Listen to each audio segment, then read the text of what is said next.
Welcome to another edition, a Christmas edition, a special holiday edition of We'll See You in Hell, the podcast now brought to you by the FANGORIA Podcast Network. For more information about the network, including other programs, how to follow the show, and find past episodes of We'll See You in Hell, please visit fangoria.com. This is Joe DeRosa. I think I'm in your left ear today. And my man, Pat Walsh. Gang. Ho, ho, hello. It's Patrick Walsh on the right side. We're coming to you with a special Christmas ep. We're going to watch Gremlins. Yeah. Which you might have heard some obnoxious guy in a bar at some point yell in your face, "It's actually a Christmas movie. And so is Die Hard." Because that's what people our age do. Yeah, you get that with Batman Returns, too. Yeah. It's Batman Returns, the Christmas, I think because it's a Christmas movie. There's actually Christmas stuff. Yeah, fine. We all know that now. We all know. If you do plan on watching along with us today, this is not on Netflix. We switched over to DVDs because Netflix is getting a little slim pickings, and we wanted to make sure that we did special Christmas movies for the month of December. And if we get too many complaints, we'll go back to Netflix. But for now, we're gonna try this out. We figured also to any horror aficionados that are actually listening to the commentary along with watching the film, it's you own it, right. Probably, right? Do you own this film? I do. I own I think 2 copies of it, and I own Gremlins 2, the new batch. I refuse to partake in it. I love it, and I'm sure we'll discuss it as we go. People do love it. Key and Peele did a great sketch. It was incredible. I loved it. Get your DVD out at this point. Put it into the deck, as they say, and get to your menu screen and get all ready on the play movie thing, and now, we'll count it off in a few. This DVD is like 10 years old. It looks very chintzy, the menu. You might have a different one, but hopefully we hit play. We're all roughly the same spot. We'll be at the, we'll go together. In fact, here's the easiest way to do it. Go to your menu screen, okay? There's no need to do this, Joe. Just stop. Just go back and just hit play when it's time to go. Because also we're finding out from people that they tend to listen in their car. They don't watch a movie. That'd be very dangerous if they watch a movie. All I was going to say was if you just go to your menu screen to scene 1, then it can all start together. But, there's different menus, Joe. Different menus have different scenes. You're just actually complicating it more. All right. Should we start? Yeah, let's fire it up. Chapter 1 is called 3 Rules, and we're going to count it off. 1, 2, 3, play. 1, 2, 3, play. See, and that's a great point. Scene 1, 3 rules. That's a smart way to do a horror movie. Scene 1, here are the rules. Now, I just saw Krampus. They pull out the rules with like 5 minutes left to go in the movie. I haven't seen Krampus yet, but I keep hearing complaints that it sort of doesn't really make sense. I would agree it doesn't make sense. I did like it, and I liked it because I like horror comedies, and they never make them. It's very hard to make tonally. And also because I like Christmas movies. Okay. And it was a slightly above average Christmas movie and a slightly above average horror comedy. Now, somebody told me the ending, which infuriated me. Not that they told me the ending. When they told me the ending and I finding out that the ending is what the ending is made me very angry. The ending will bother you much less than other things in the movie, probably. Really? It didn't bother me at all. I just sort of felt like it's a complete cop-out, but so is the rest of the movie. They don't really know what they're doing. But it's enjoyable, and it was kind of fun. I don't know what else to say. I did texted my buddy Robert Fee, and I said, hey, I didn't hate Krampus, because he hated him. I said, I didn't hate Krampus. And he wrote back in 1 second, "Fuck you, bitch." And then listed like 8,000 reasons why it sucked. And I was like, look, I honestly don't argue with any of them, but I enjoyed it. All right. I'm happy to be out of the house. Fair enough. Back to Gremlins. Yeah. But, Krampus is the big horror entry of December. I think it's okay that I talked about it for a second, Joe. That's okay. No, I wasn't saying that like let's get back to Gremlins. I'm saying it because I have a point that I want to make about Gremlins before we're out of the scene. Sort of backed up against a wall, and I didn't like it. No, that's not what I meant. That's all on you, buddy. All right. This is the scene. The movie opens. We're inside the shop at this point, but the scene opens with Bathroom Buddy. Yeah, with the main character's father going to a strange, off-the-beaten-track shop somewhere in Asia. Yes, and he follows a young boy to the to the shop. Yeah. A young boy leads him downstairs into the shop, which was a different time in the 80s. Nobody thought anything weird about that. Nobody said, here's a 55-year-old man following an 11-year-old down dark stairs. Yeah. You know, In an Asian country. in an Asian country. That's a good point, too. They're not in Thailand, but... Yeah. Boy, that Thailand seems like pretty rough stuff. They're If you want something, Thailand's got it. It's a shame. The Bathroom Buddy. How bad did you want this thing when you were a kid? I loved the Bathroom Buddy, even with all its faults, you know. It was replaced years later by the Talk Boy from Home Alone, which I wanted more than anything in the world. What the hell was the Talk Boy?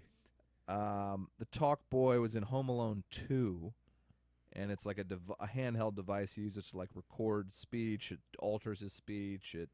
You can that's fool right. people. And when they finally released one, it was such a shitty imitation.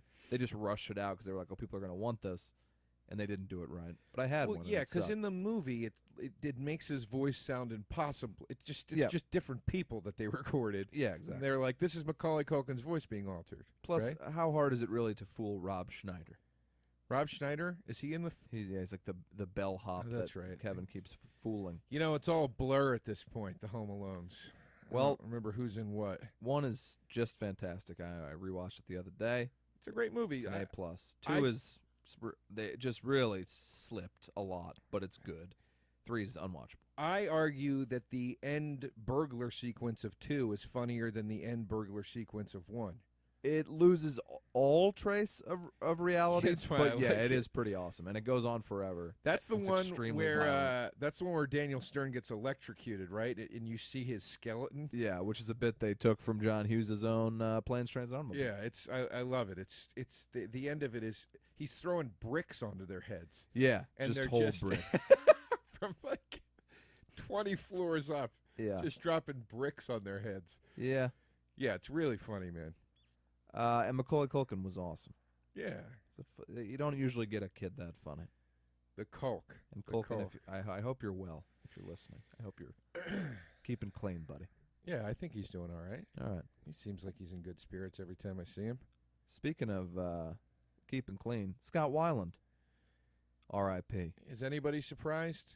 I wasn't. I just sort of read it almost like, the weather report or something. Yeah, I mean, it's a long time coming. I did think it was crazy. I was just crazy in the sense of like, oh, it finally happened. Right. But, I mean, it was still like, it was one of those things where I was like, just what a waste. That guy really thought was a talented singer, and I thought, like, when Stone Temple Pilots were on their game, it was actually pretty great music. Their third album is excellent. Their first 3 or 4 are really, really good. They did some good stuff. They lost me after the third one. The fourth one I'm not on board for. Number 4 sucks. You're absolutely right. Yeah. But the first 3, I'm game. I, in Las Vegas, Nevada once, was staying at the Hard Rock, and this man came up to me, and he was with wife, girlfriend, prostitute, and she Sure. had vomit all over her breast implants. Tits were covered in vomit. Uh-huh. And he goes, hey, my girl peaked a little early. You want to go see Stone Temple Pilots front row? And I go, yeah, please, that'd be great. And I go, how long have they been on for? He goes, they strummed the guitar once, and she puked on herself. And I was like, all right. So they were, sure enough, on the first song when I walked in. What was it? It was, I am, Really? about a hound of beer. That's a hell of an opener. That's one of my Great song. favorite Stone Temple Pilots Sex songs. type thing. A little rapey, perhaps even about rape. I'm not sure. Never knew what it was about. Oh, I forgot the Feldmans in this movie. Yeah. This Young is my Corey favorite Feldman. Christmas song, by the way.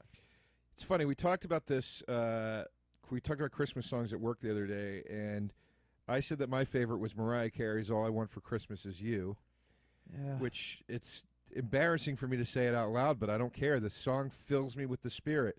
I loved it for so long, but it's just too much at this point. It's like, especially when I go home to Missouri, it's relentless. Well, this was the contender for first slot or the number 2. Okay. Everybody agreed that those are these are the top 2. This song, if you're not watching, is the one that You know, it's the one you two covered. Yeah. Christmas. The Baby, rain's please come coming home. down. Baby, come home for Christmas. And this Yeah. song was produced by convicted murderer Phil Spector. Yes. Wall of sound. Wall of Sound. Couldn't keep the cops out of your house. Was he convicted? Yes, he was convicted. Okay. Look at this had to look it up fucking to make a tweet the other day. Dream team of producers. Steven Spielberg, Frank Marshall, Kathleen Kennedy. They did a lot of quality work. Yeah, Kathleen And Kennedy. still do. Now the head of Lucasfilms. Yeah. Frank Marshall, We're heavily involved in all the Indiana Jones pictures. roughly a week away from the new Star Wars. Beside myself, excited, and shouts out to I'm beside you. So that's not possible, but go on. shouts out to movieweb.com. I read your site every morning. I always love. I think you have your finger on the movie pulse. Better, I guess, is the way to phrase it, than any other movie site I've been to. But shouts out to you guys particularly because they had the decency today to say you might. The link was for the Star Wars Chinese TV spot released. And Okay. in the description under the link, it said you might want to avoid this. Shows too much footage, Oh, no. possible spoilers. And I was like, that's fucking classy that they did that. So you didn't watch it. No, I didn't watch But it. you know thousands of people did, and I'm going to have to hear it before I go. Nope. You don't got to hear shit. Thousands of people. Who do you know that's watching Chinese trailers besides you and me? No, if they're on MovieWeb, which I imagine is a pretty big site. It is, but I think it's, I still think it's a nerd site. You know what I mean? Yeah. Meaning for enthusiasts. I don't think. I'll have to check them I out. don't think your dad's going to be like, I saw that Chinese TV spot. No, well, my dad has never seen any of the Star Wars movies. So, Uh, and he married my mom in 1977, which means that the two of them were dating, courting, and still did not find time to go see any of the Star Wars movies. I was born in that year, and Okay. I remember my parents taking me, barely. It's my first memory. Yeah. My first memory as a young boy. It was probably when it returned to theaters like a year or two later or whatever. But I remember the end credits of Star Wars in the movie theater and remembered having enjoyed the film very much. And I remember when my parents took me to see The Empire Strikes Back. And I was ravaged at the revelation. Han Solo cliffhanger. Sure. No, the revelation was a hard gut punch, but the Han Solo cliffhanger of him being frozen at the end of the film, Right. I couldn't even. And then I remember when Return of the Jedi came out, it was the most excited I ever was to see a movie in my life. I just watched Return of the Jedi. My girlfriend and I are rewatching the Sextilogy, whatever it's called. She didn't know which one she'd seen or not. I think Return of the Jedi gets a bad rap. It's pretty fucking great. I like it. I like Revenge of the Sith better, Ugh. and it's an argument I have constantly with people. Well, I'll let you know if I feel that way.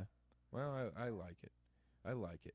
This lady, I like this lady in Gremlins. Mrs. Diggs. Mrs. Deegs. And I always felt like they Deagle. probably went out to Carol Burnett for this role Oh, first. yeah. And yeah. she probably said no for whatever reason. Then they got She this just lady. played this role in Annie a few years prior. I think that's why. I'm not Cranky going old to be biddy. typecast. And then she didn't work for 25 years. I heard they offered the role of of Here, Gizmo look at to. this MILF. Yeah, they offered the role of Gizmo to Tim Conway. He was going to do it dwarf style. Remember when he used to do that on his knees? I do. That would have been a much funnier movie, honestly. Yeah. with the German accent, he was going to do it. Dorf was German? He Oh, yeah, like Dorfenhauser or something? I don't remember if it was German. He had but he had some kind of Austrian or German accent. I remember. I have never set foot in a dad's VHS collection and not spotted at least one Dorf entry. Look, my dad bought it for me when I was 10, and it was the funniest thing I'd ever seen in my life. Yeah. This lady is a hot MILF. You Really a point good-looking that out. woman. Really nice piece of change right there. I'd raise those kids. Yeah, For her. I like that.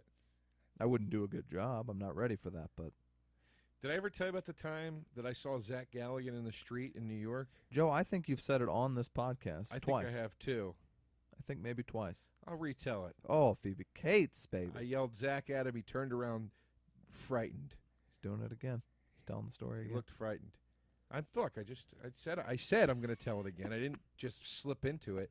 There's no way this role was not offered to Carol Burnett. There is no way. This is. I bet that the role of that dog was offered to Benji as well, because Benji was even a bigger draw than Burnett at this time. I heard first they went to Carol Burnett. She said no. Then they offered it to Vicki Lawrence to come in and do the mama character in this role. Why wouldn't Vicki Lawrence have done this? I'm joking. They didn't. I don't know. Well, She would have, I guess. Yeah, that would have been great. Let's reimagine Gremlins with the Carol Burnett comedy camp. Yeah. Now you got Vicki. I want to see Mama playing this lady. Sure. Fair enough? She essentially is this lady. Then you got Conway as Dorf. Who can what's-his-face play? Harvey Korman. He'll play that guy with the glasses who's in See, 16 Candles. I vote Harvey Korman plays the drunk that... Oh, yeah, no, he should definitely play that. What's-his-name plays? The guy that's in every movie ever. Yeah, the not Robert Picardo. I'll know when I see him. Yeah, the guy, he's also in Demon Knight. They just what made is a his documentary name? about him. Yes, I know. I can't remember, but he always plays that I can guy. picture him. I'll know when I see him.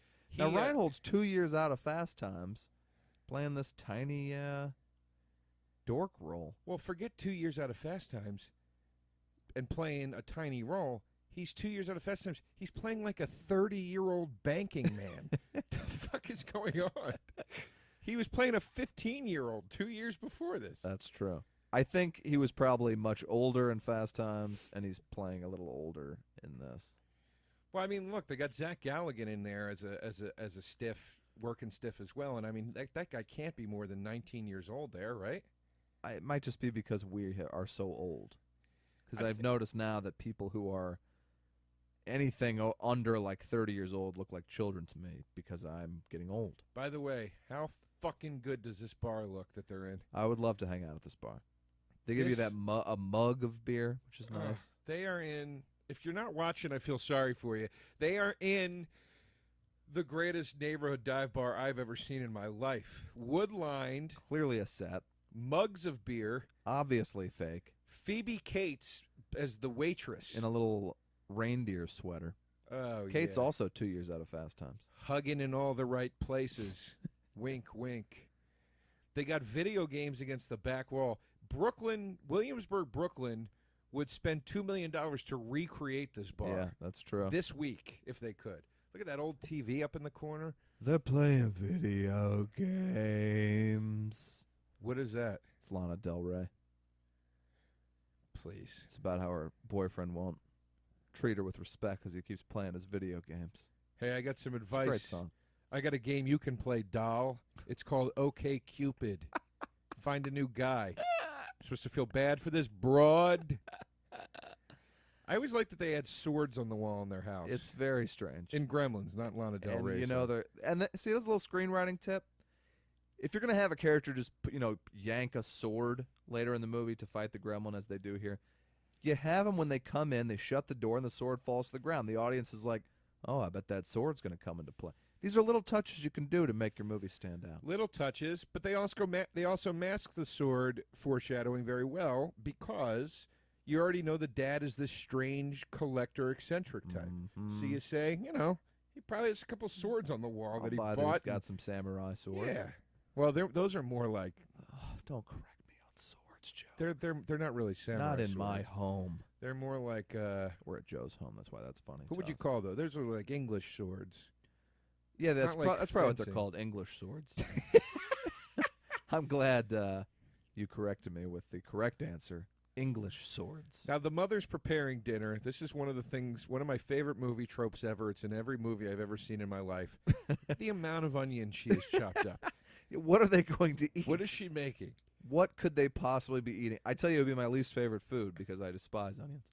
This is a trope. It's in every movie. Keep your eye out for it. Anytime there's a woman, it's always a woman for some reason, in the kitchen chopping things for dinner. Yeah. They do two things, onions or carrots. I've seen more women chop carrots in films in my life. I've never once been served a dish that had carrots in it. Never Not once. those kind of carrots. No, you're correct. Yeah. Or they're cutting a cucumber if it's a comedy because then it's like their husband says something to piss them off and they chop into a cucumber. Yeah. Like, that's your dick. That's your dick, dickless. Now, Also, in every Christmas movie, they are watching It's a Wonderful Life on TV. I think in every Christmas movie. And I love the little homage It's one of my favorite movies ever made. Yeah. But pick something else, guys.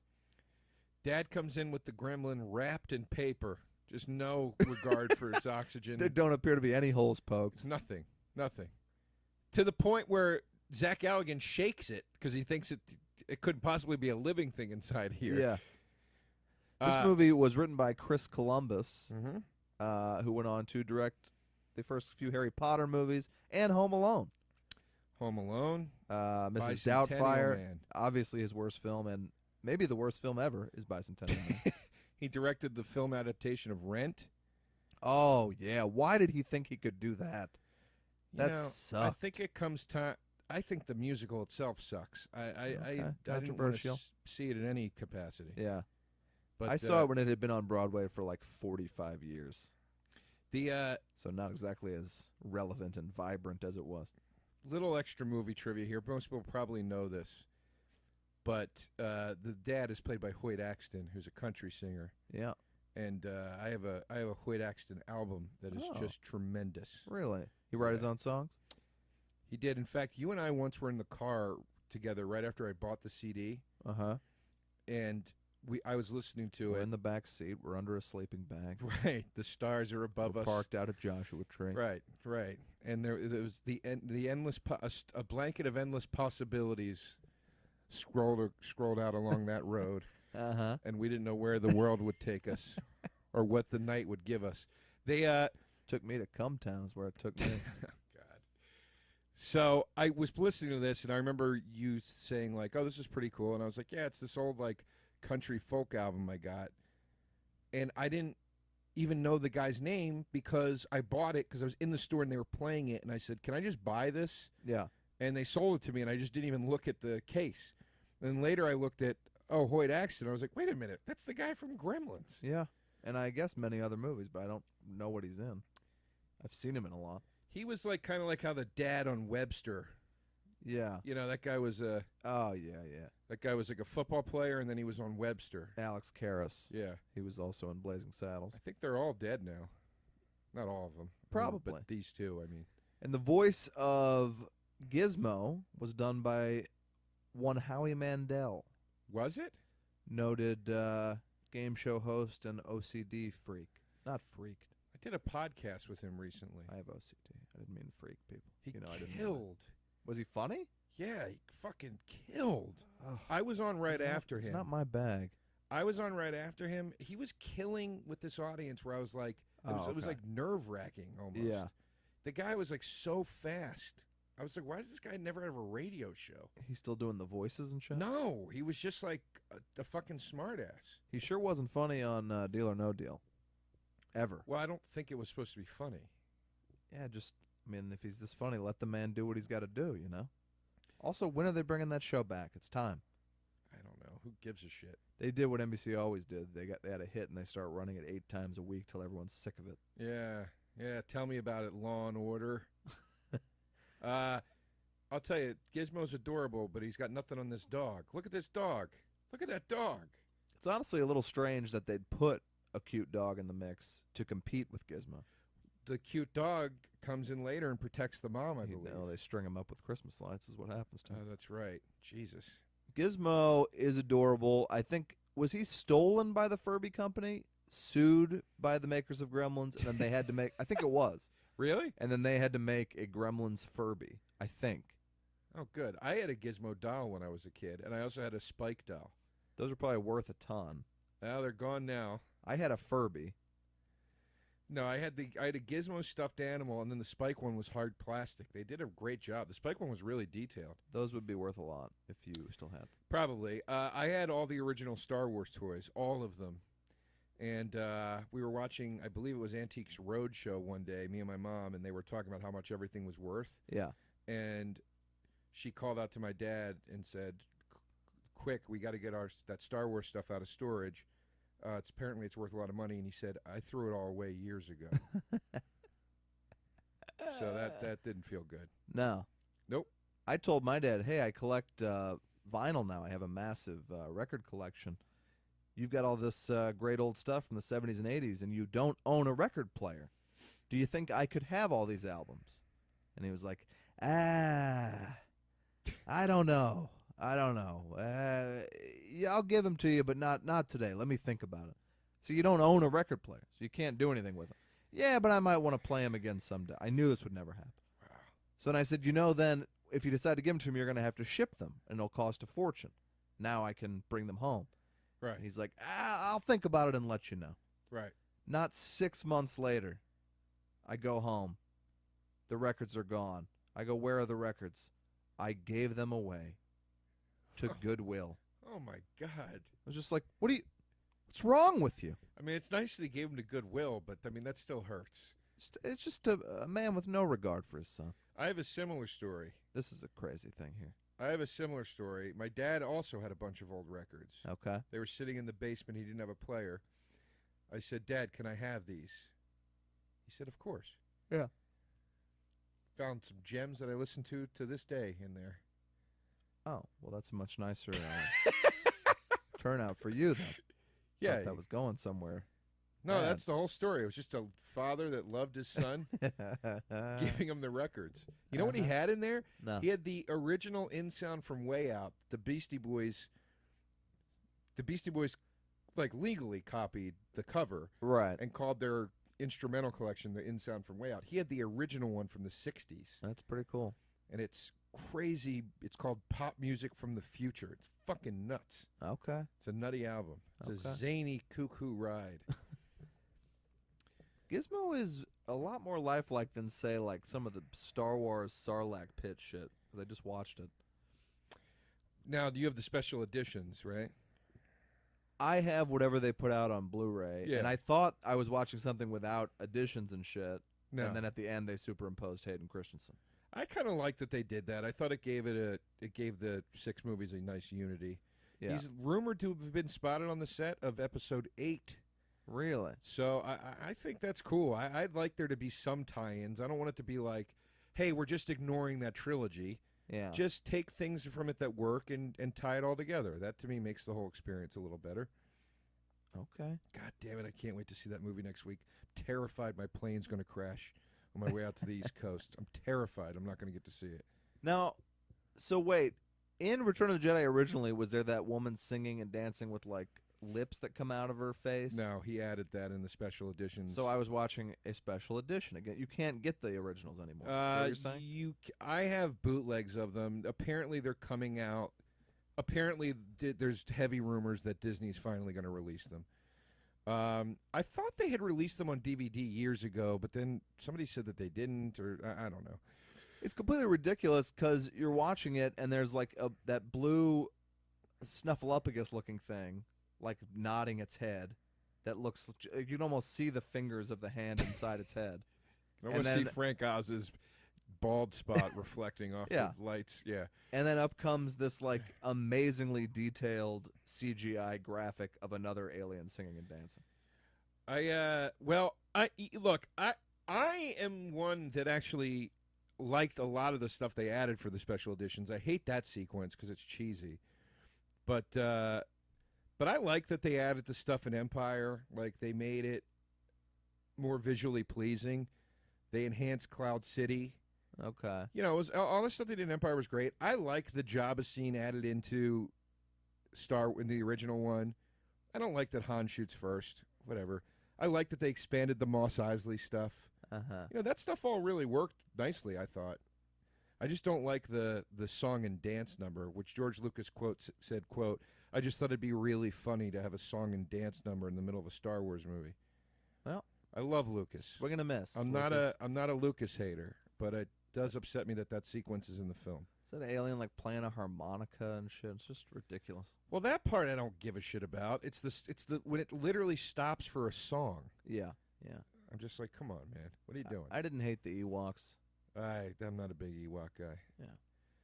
You know, again, very adorable. Would I like to have one in my home? Yes. Sure. Do I want to watch a movie about them? No. Have you seen the Ewoks, The Battle for Endor? Of course I've seen it. Thoughts? Who the fuck do you think you're talking to? Well, I loved it when I was a kid. Now, I don't like really it now. Remember it. Nobody from the movies is in it, right? It's Wilford Brimley. It's got 2 children in it that are dressed sort of like they're in Flashdance. Uh-huh. Just these weird headbands. Yeah.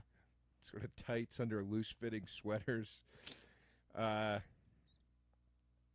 Now, this is what I like when they spawn, when they just spilled the water on Gizmo and he's popped out all the other gremlins. Immediately, the other gremlins are kind of shitty. Yeah. So you get the sense of urgency immediately that it's like that old man that gave them the Gizmo's gremlin. shaking his damn head. Yeah. The old man that gave them the gremlin wasn't saying, look, you know, you can't, don't get them wet because, it'll be a nightmare because it's going to be a lot of other gremlins. He's saying, like, this is one of the rare good ones. Right. By the way, they have what this man is trying to create. They have these in Vegas. Automated dealers. Jesus, you're right. He was ahead of his time. You're right. He is. None of his inventions work. How do they have this big house? Oh, it was the 80s. It was a different time. Yeah. You could get anything on credit back then. Layaway. People still do layaway? I guess they must. There's a layaway. There's a rent-a-center right near where we live. Oh, yeah. That, to me, and no offense if you rent, it seems so dumb.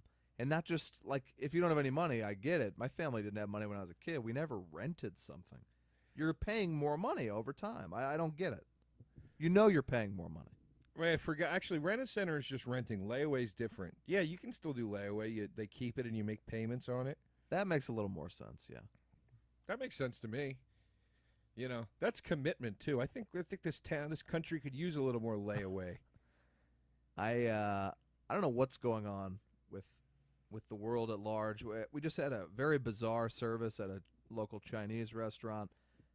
They took a perfectly good plate away, replaced it with a new plate, and then brought us third plates out with the food on it. What are you doing? Just give us a plate of food. I don't know. And then at one point I said, could you add broccoli to my meal? And the guy stared at me for a good 30 seconds and then said, Chinese and broccoli then whispered. Or American broccoli. I said, I don't care. Yeah. And then stared at me for another 30 seconds and said, I think we can do that, but it'll be $2. When I got the food, there were 2 pieces of broccoli had been added to it. Buck of broccoli. But I didn't pay for lunch. Old Patty Warbucks did. Cha-ching. So I didn't feel so bad about it. I'm that kind of guy. You're a good guy. I also today, so once in a blue moon, I'll purchase a scratch-off ticket, usually at the grocery store, because I'm trash, and I like them from living in Missouri. So I buy one from the machine, and I win $1. The ticket costs $1, and I win $1. So I go to the same grocery store this morning. I hand the man my ticket. He goes, I don't know if I can do this. I said, why not? He goes, I don't know, come with me over here. We walk over to this machine, nowhere near where I'm standing. Like I'm trying to get $1 and leave. Right. We go all the way to this machine. He tries to scan it. It won't scan. He goes, see, that's the thing. It doesn't scan. So I go, okay. He goes, yeah, I mean, it isn't going to scan. I said, well, you're a lottery retailer. Like, right. If I hand you a ticket worth $1, you have to hand me $1. Right. I didn't say this. I'm just kind of staring at him. Right. He goes, let me tell you what I can maybe try is I could maybe try to add in the barcode, type out the code. And I go, okay. He goes, yeah, but I mean, as you can see here, and he holds it up to me, it's like all those numbers and letters.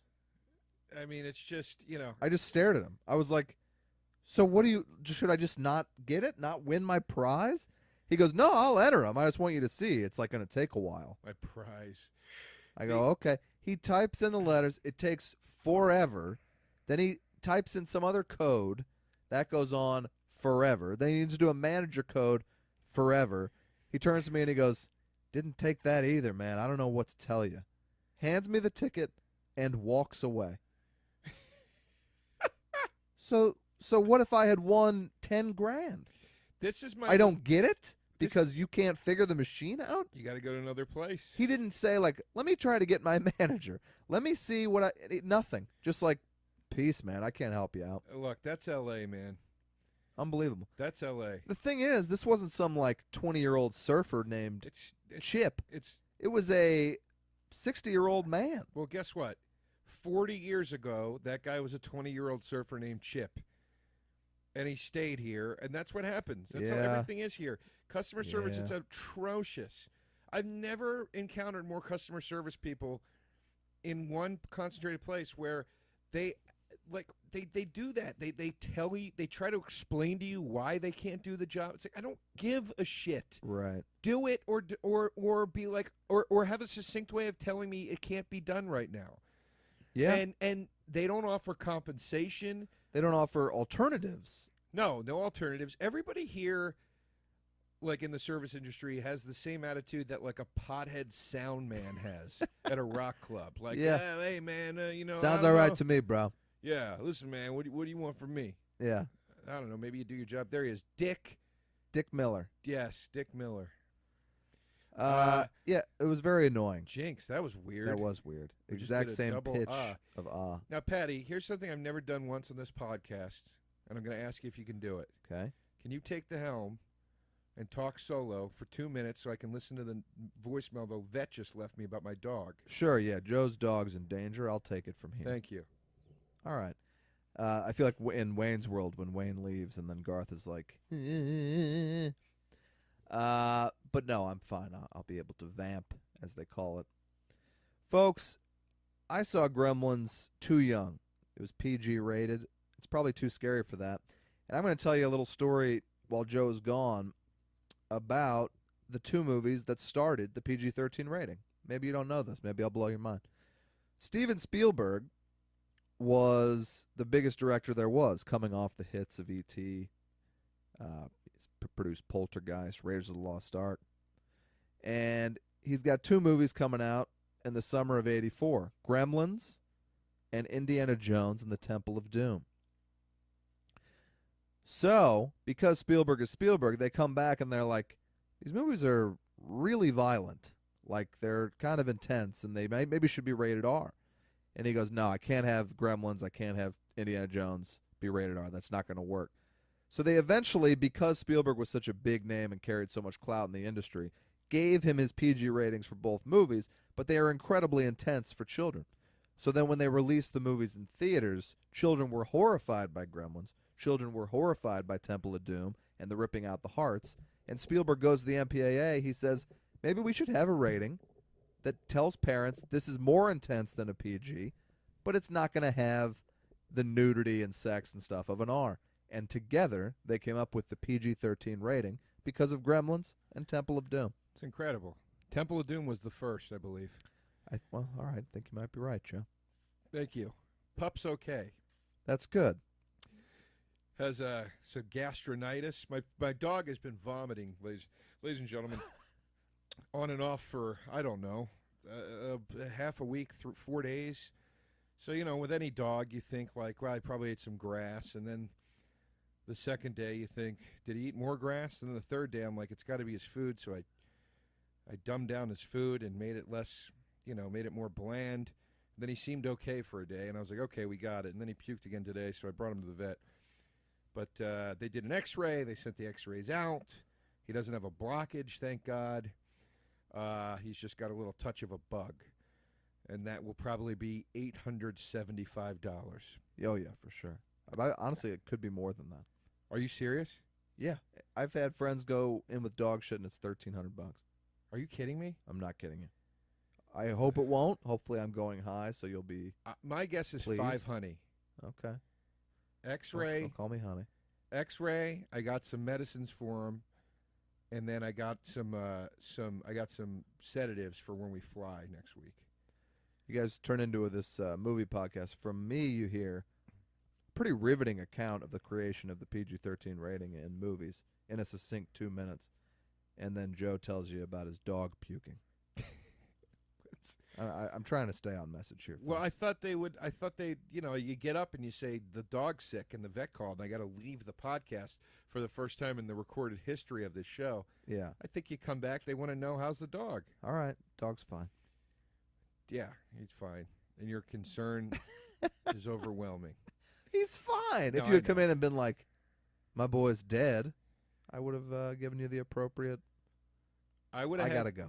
I would have had the decency to do it Costanza style for the sake of the podcast. Just kind of shrug it off. So you're like, oh, he's dead. Yeah. And then afterward, I would have wept in your arms. You didn't have him that long. So he's okay, and I can go pick him up. The good news of the whole thing was I had to stay close to home, so I kind of got a little work from home day today out of it. That's great. You know, it's always nice. Nice surprise. Yeah. You're not expecting, right? Yes. Not shitting on my job, just saying it's nice to work from home sometimes. I agree, Joe. Thank you. Speaking of Joe, Gremlins was directed by Joe Dante, or Dante. Dante. I think it's Dante. It's not. It's Dante. He made Inner Space. He made some big movies, and then I think the last time I saw him making a splash theatrically was like Small Soldiers when I was 14. And he doesn't direct anymore. I don't get it. Or he'll do like a direct-to-DVD thing or something. Well, let's see what the last thing Dante did was. I loved Matinee. I love The Burbs. I love Gremlins. This scene makes me hungry every time. This ham and cheese sandwich with a Coke that Zach Galligan's eating. It looks so good. It looks like such a perfect ham and cheese sandwich. I'm going to look up Joe Dante. I haven't had a like homemade white bread sandwich in 20 years. Used to have them every day. 20 years? I would say 20 years. Why? I haven't bought white bread in 20 years. Have you had a wheat bread sandwich since then? I've never had bread in my home, to my knowledge. Not since living in Los Angeles. Really? Yeah. Why? I don't have an answer for that. You should. Um, I'm looking up Joe Dante. All Okay. filmography. Now, what do you say to people who are like, isn't it always after midnight? Do you tell them to just shut the fuck up because it's Gremlins, and why do you need to analyze everything? And most of the movie makes perfect sense in the world that it's created. I mean, I never have an answer for them, and Yeah. I never really. I mean, by the way, he comes back with a full platter of chicken. Yeah. Who the hell? Why would they have that much chicken left over? I It's guess literally- some families don't eat everything in the house. Has not been my experience. But it's literally a platter of multiple chickens. yeah. Well, how many chickens did she make? And if you're making a platter of chicken that big, it's for an event. I tell you what, she cooks with onions the same way she does with chicken. She wants to have more than enough. And these people are broke. They're living on a failed inventor's salary. He directs television now. Directed 9 episodes of Hawaii Five-0.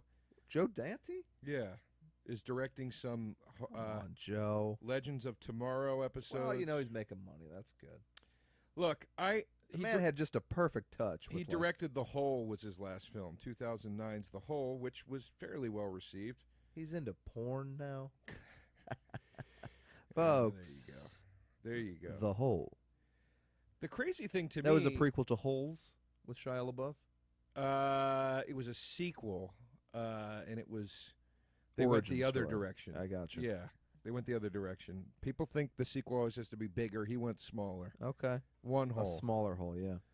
One hole in the sequel. Road Warrior poster up there. Yeah, well, in any case, they're also showing Invasion of the Body Snatchers, which is great because what happens next? The Gremlins are going to go into the pods and then hatch, just like Invasions of the Body Snatchers. Pretty gross pods. Do you know what the origin is of Chris Columbus writing the script? I don't think so. He was living, I think, in New York at the time. Yeah.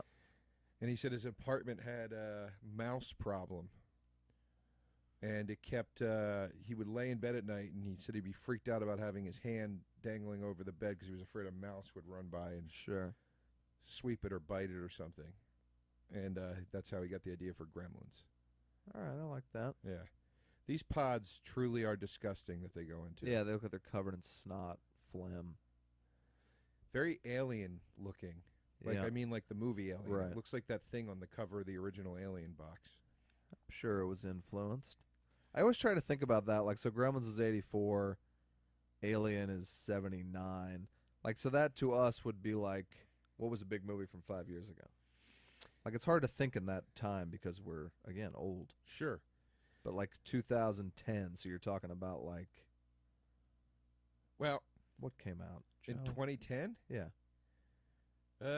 2010. You had your Mission Impossible Ghost Protocol. Okay. So yeah, There you go. You had It's like the difference 2010. between... You had Batman Begins.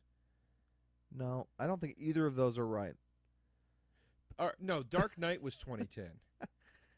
Yes, that does seem right. Okay, so really the difference between now and Dark Knight is the difference between Gremlins and Alien. It's like fresh in people's minds. Okay, I see. Sometimes I try to think like that, and I realize trying to voice it is not interesting or probably relatable. I got to be honest with you, Pat. I tuned out through the whole setup of whatever that was. I completely so understand. all I heard was 2010, and I just scrambled and started trying to think of a movie. And I think you're wrong on both counts.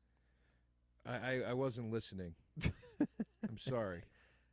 Ghost Protocol was 2012. Batman Begins, I think, 2007. I suddenly got scared that because I said I got to work from home today, one of my bosses will eventually listen to this podcast and think that I was playing hooky. They know that your dog is sick. You just said that. I know. I just got nervous, like I for some reason shouldn't have been talking. That's Steven Spielberg. Little cameo. Where? He just drove by in a cart. Oh, he did? I No, didn't he's see in the that. back. Look at he's at the Inventors Convention. Yeah, Invention.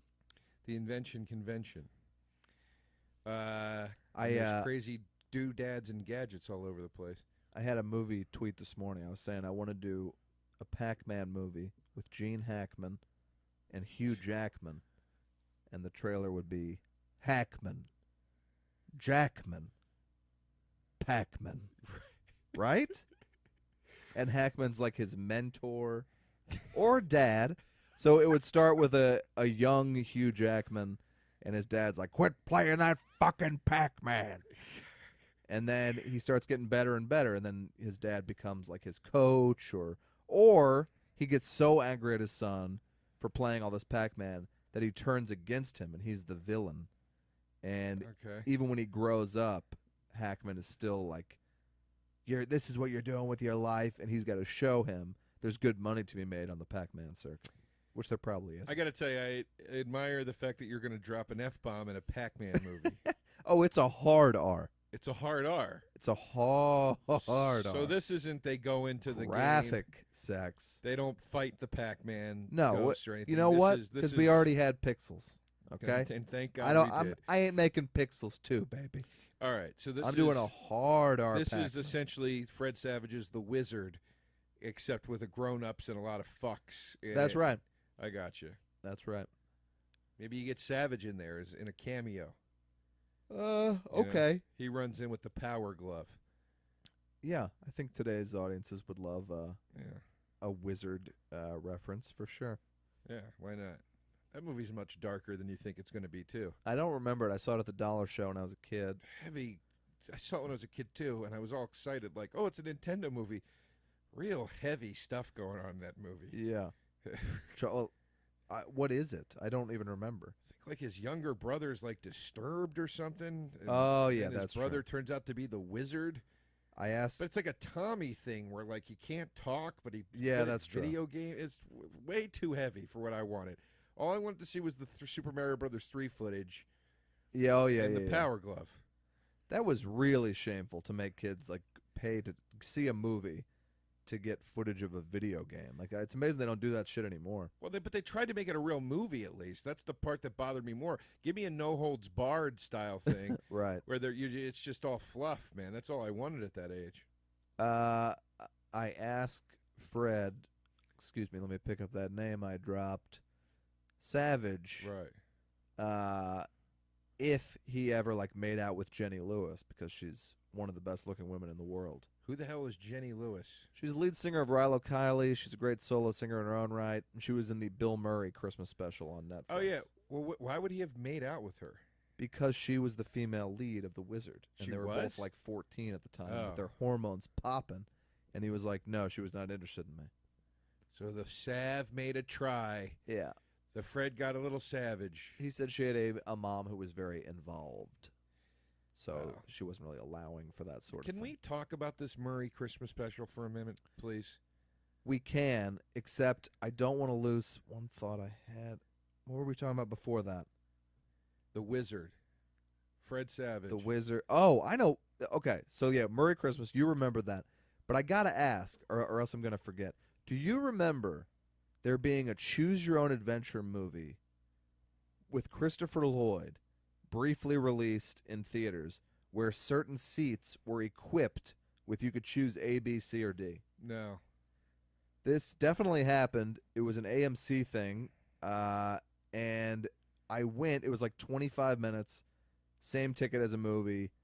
They were trying to make it catch on like a 3D. I might have just been a test market, but it was very annoying, and it pretended to tabulate the votes of the theater and tell you which way you were going. I don't even know how that'd be possible because they'd have to change the reels.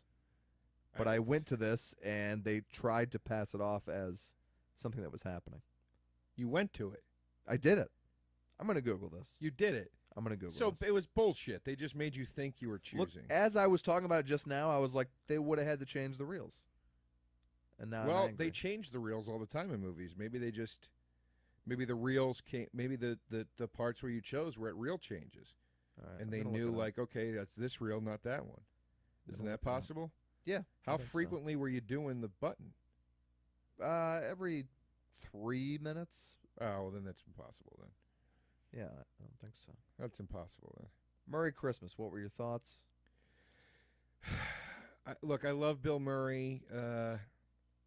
I didn't like it. I was laughing a lot at the beginning when he was, like, miserable. Yes. And talking about how the people from Hollywood were monsters and all that. I thought that stuff was very funny. And then it just became song after song after song, and songs in their entirety. And the ones that weren't... With no jokes, no nothing. Yeah, the ones that were supposed to be funny, it was kind of funny for a little while, and then I was just like, come on, man. And then it was like real singing, and I just didn't... I didn't get to the end. I couldn't sit through it. I was bored. Is it a dream at the end or something?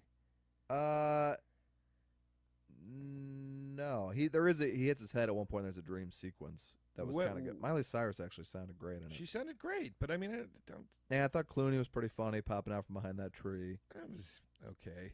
I don't know. It moved along swiftly enough that I was interested. How does it end?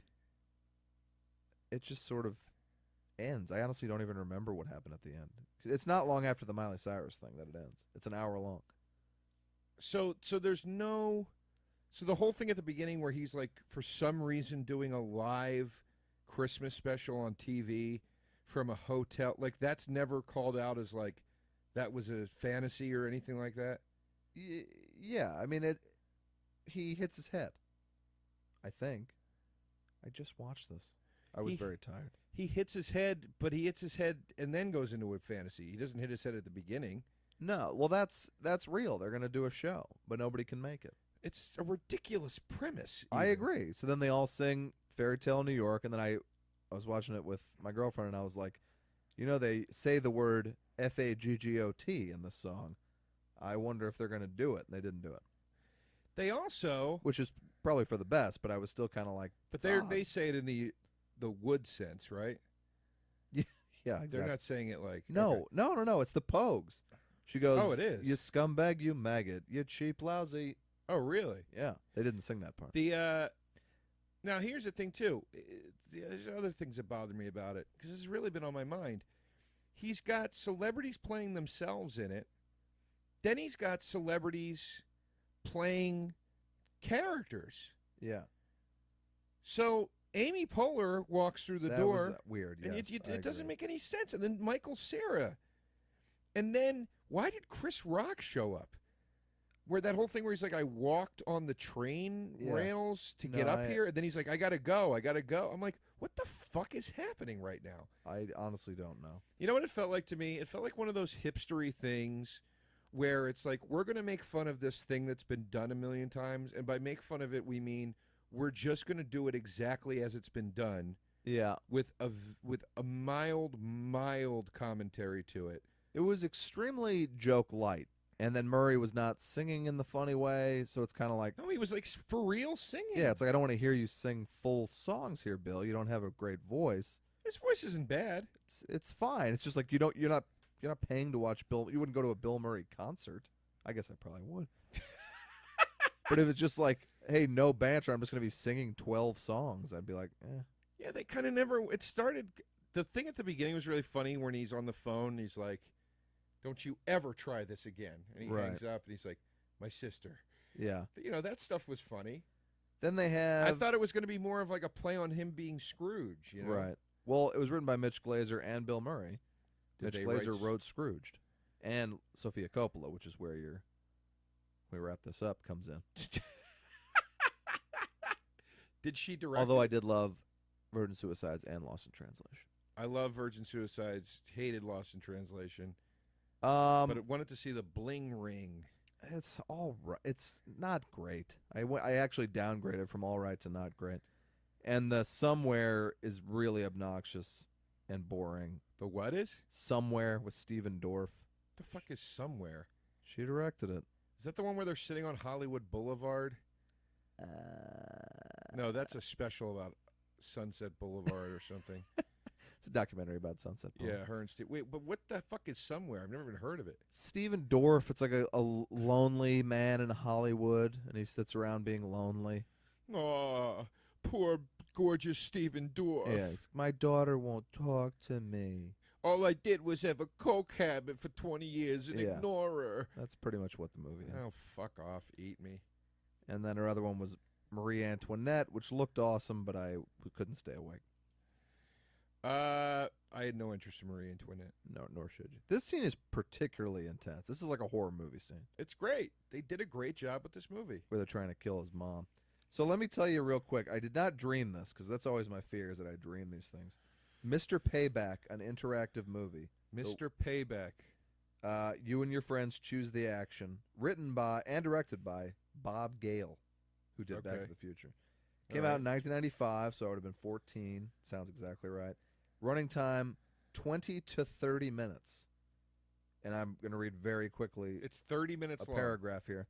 Mr. Payback is a 1995 short film designed as an interactive movie. It's 20 to 30 minutes long, depending on audience interaction. Requires the audience to vote for various directions the story will take using a joystick attached to the arm of their seats.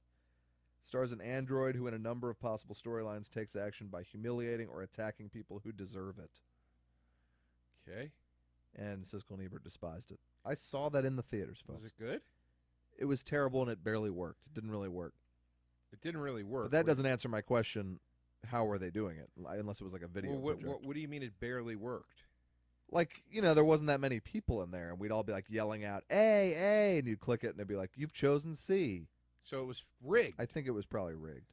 But Bob Gale's very science-oriented. I can't imagine he would have allowed that. Well, that made me second guess the rigged theory. The machinery just didn't work. Now, at any part does Christopher Lloyd run up to the screen to face the audience and go, "We need your help"? Oh yeah, I'm sure he does it 25 times. Right? It's got to be right. You make the call.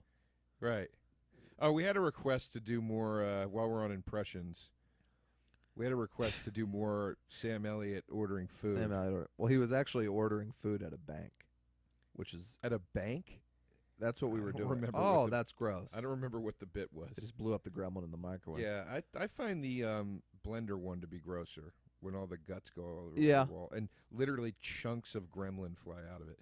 What was the premise? The bit was, and it was very convoluted, but basically Sam Elliott was ordering tacos at the bank.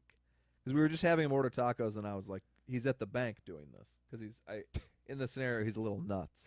Okay. And then we started talking about how the money would be like cheddar and lettuce, and they would sprinkle up shredded money. Oh, that's right. All right. I don't really remember the details, but it was a strange bit. I remember that. Well, where should he order food from today? We just had Chinese. I guess we could do that.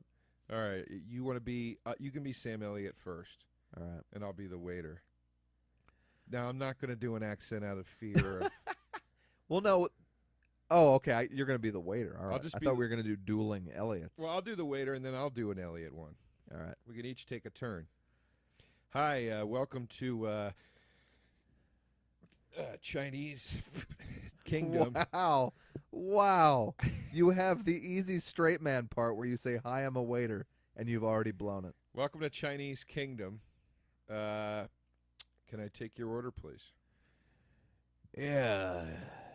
Let me start off with about 30, 40 of those pork dumplings. Okay. Just put them in a pot. Bring them on out. Okay. I like to do it Bob and Frapple style. I tie my hands behind my head and just have at it. Now, what would you like the liquid to be that they're bobbing in? Make it dangerous. Give me a hot broth. Very good. I want to feel a sizzle in my stash. Very good. They just used the sword, by the way, and killed the gremlin. That's a little rough on the old throat doing Sam Elliott. I think my impression last time was way better. It got there at the end, though. Sometimes there's a man. There we go. You got to do a line he's actually done. I want to do Sam Elliott ordering tapestries. Tapestries? I thought the bit was Sam Elliott ordering at a Chinese food. restaurant. Oh, okay. I do break into an insanely offensive Chinese accent. Do you watch Nathan For You, by the way? Yeah, it's a tremendous show. Did you see him doing that Chinese accent last week? I did not. Oh, God, it was... I can't believe he did it, honestly. It was so insanely offensive, but it was very funny. Did you see when he created the jacket company that was against Holocaust denial? Yes. Did you see when he had Insane. the child locked in a soundproof chamber in the same room as 8 people fucking each other? No, I did not. That was pretty crazy as well. I didn't see that. Tonight, tonight at 10 o'clock at the Vista, they're doing it for free, which is right around the corner. Nathan For You? The finale, because the finale is supposed to be incredible. They're just screening it at the Vista? Yeah, but it's probably going to be one of those things where there's 8,000 comedy dorks standing out there at 10 p.m. and you can't get in. Maybe we go up and flash our WGA cards. Yeah. Excuse me, boys. All right.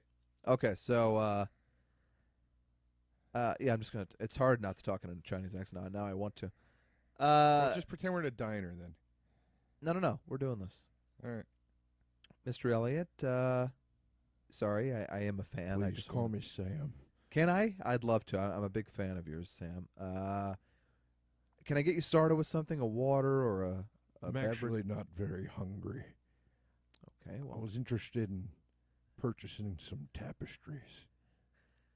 Do you mean like the tapestries on the wall? That's right, mijo. Mijo. You want Which one mijo of my soup? films did you like in particular? Oh, I guess I particularly enjoyed your work in Mask with Cher and Eric Stoltz. Make me a tapestry with that boy's misshapen face on it. Okay, Sam, we don't make the tapestries here. They're just part of the decoration. And bring me something that looks like the boy. We have sort of a misshapen sweet potato in the back I could bring out. Put it on a tapestry. Okay, again, we don't make the tapestries here. I could sell you one and wrap the potato in it, but it won't. It will be one that you're looking at on the wall right now. It won't be an original tapestry. I'll just take some duck to go. Okay. Shall I put it on your bill? Thanks, gang. The podcast should just end there. It cuts off right there. Right in the water. Oh, shit. Stripe just jumped in the water. Stripe is a real fucking Holding bastard. his nose to rub it in as well. All right, Never let's do one more. Okay. Let's do one more. Can we both be Sam Elliott this time? Yeah, we'll be 2 Sam Elliots sitting across from each other at a screening of Gremlins. All right. All right. That'll be easy. I guess that would be the obvious thing to do. Yeah, what are we doing here? The one with the white hair reminds me of myself a bit. You mean because you're going a little gray up top? I have a mustache similar to Stripe's mohawk. Little snow on the ceiling. He seems to be multiplying himself and the water's turning green. I wouldn't mind getting into a little multiplying myself tonight, too, if you know what I mean. Especially with that Phoebe Cates. Yeah, what's she up to? She still look all right? She married to that fruit Kevin Kline, didn't she? We had a different nickname for her on the set of Roadhouse. All right, I wouldn't know where she was in Roadhouse. She wasn't, but we all were big fans. We used to call her Curves. Okay. All right, that's a pretty good one. Patrick Swayze wasn't too shabby himself. Now, Is it true that you and Swayze had a bit of a stormy on-set romance? You would know better than I would, but yes. Were you a top, as they say, or a bottom with Swayze? When you dance with Swayze, no one's the top. It's sort of like that thing you do on the end of a baseball bat where you put one hand on and then the other hand on top, and whoever gets to the top of the baseball bat is the winner, only nobody wins. I always found it in my best interest to let Swayze take the lead. Yeah, in both dancing and in the boudoir. That's right. I've also fucked Dick Miller. Okay. Now, oddly enough, Dick Miller and I were making a clay pot together, with me sitting behind him with him betwixt my legs. And we did all that. And when I hung with Swayze, he didn't know how to make a pot. I said, you're the one who started this pot-making, love-making craze. When you said betwixt, it made me think of a Twix, and now I'm hungry. Do you have any misshapen sweet potatoes that I could eat? Maybe some dumplings. I'd be happy to make you a tapestry with a Twix bar on it. What about the boy from Mask's face?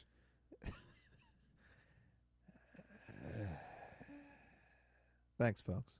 All you had to say was you got coming right up, and it would have been a perfect. Coming right up. Because Sam Elliott would know what Sam Elliott wants. As I once said to Patrick Swayze, coming right up. There you go. Your butt. There you go. Maybe we edit it so it sounds like you thought of that Okay, good. in the right time frame. I like the Dick Miller coat. He's wearing this great, look at his leather shearling. There's a lot of quality 80s coats in this movie that would, the people in our neighborhood here, Los Feliz, would jizz themselves over. Yeah. In fact, a man of Dick Miller's age could live in this neighborhood and still be considered young. Oh, no, in Los Feliz? I mean, look, I see plenty hipster of, types. that's what I'm saying. I see plenty of men in their probably early 60s out here still dressing as if Oh, yeah, that is true. a day hasn't passed since the 12th grade. I mean, look, I got a Death Star tattoo on my arm. I'm in trouble. Yeah. I'm already thinking of what can I have it changed to when I get a little older. You're doing the, what most people do when they just get divorced kind of stuff. Yeah. I mean, look, if I die young, I die young. I couldn't care less. I don't want to die tomorrow. But About me or you? about me. Oh, okay. Oh, I'd be sad if you died, Joe. Thanks. I'd be sad if you died. Thanks, Joe. I figured that's not what you meant, but There's that It just Christmas sounded funny. spirit. Another Joe Dante film, Trapped Ashes. Have you ever heard of this? I have no idea what that is. I've never seen heard of Trapped it. in Paradise. I do remember when The Hole came out in theaters. Oh, boy. He also directed Looney Tunes Back in Action. I did know that, and I did see that at the theater. Was it and good?